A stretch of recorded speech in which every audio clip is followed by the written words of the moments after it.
Adobe just moved the pen tool inside of Adobe Premiere Pro 2026. So if you've updated and you're lost and you don't know where it is, I've got you covered. So as you can see, we're inside of Premiere. We go to opacity, the pen tool has gone. And if we go to any effects, so let's go to levels, we drag that in, it's also gone. Where is it? It's down here. It's this section here. It's the object mask tool. Let's hold onto this. So left click, hold down, and you can see we've got ellipse mask tool, rectangle mask tool, pen tool. We know these are very familiar, but they behave differently now. So let's go to the pen tool. Let's just draw a mask on this clip here. And as you can see, first of all, it looks different. Like we've got this red selection, everything looks different here.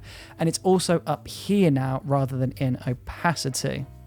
So here you've got a tracking window, which is really useful because it's improved on the tracking feature before. So if you wanted to select the face, for example, and then you track forward, Premiere is going to track that pretty well and pretty quickly.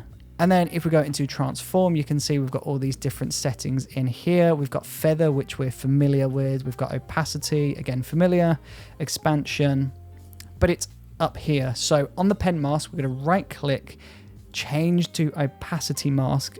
Cool, so there you can see it is now down in opacity in the pen mask. And now this is going to act the way that it acted before. Now, if you wanted to apply the masking to an effect like levels, for example, so let's delete this pen mask and let's add levels onto the clip. Let's pull this down. And let's say we just wanted to isolate the face, for example. Well, we go back into the pen mask, select levels. Let's draw the mask around the face. And as you can see, it's now selected on levels. And same thing again, we've got feather, opacity, expansion, all this good stuff. And when we click off, you can see the effect has now been applied. But there is an update, and I do actually think this update is really worth it because it's essentially giving us the roto brush tool, but a more user-friendly option. Now I'm going to go back over to this. I'm going to hover over the pen mask and I'm going to go back to Object Mask Tool. I'm going to scrub through to the beginning of my clip.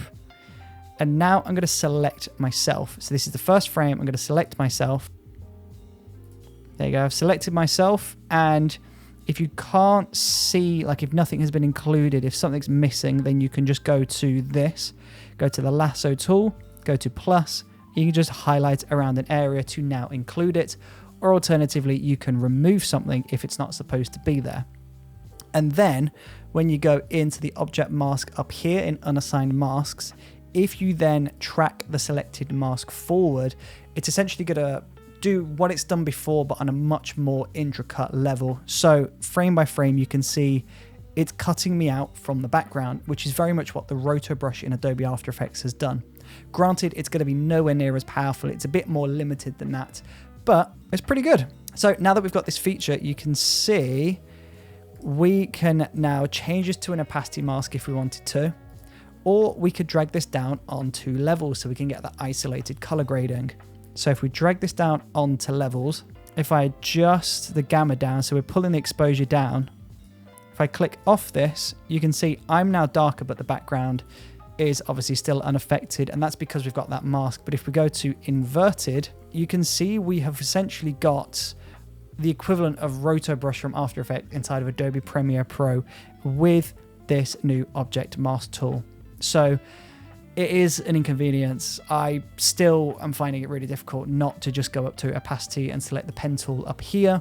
But if you just come down to here, you'll find it down here. So hopefully this helped you. It took me quite a while to figure out the solution to this. I was running around Adobe trying to find where my pen tool was, but I found it. Here it is. The pen tool hasn't gone away. They just moved it and added a little bit of an extra flair to it. So hopefully this helped you. See you on the next one.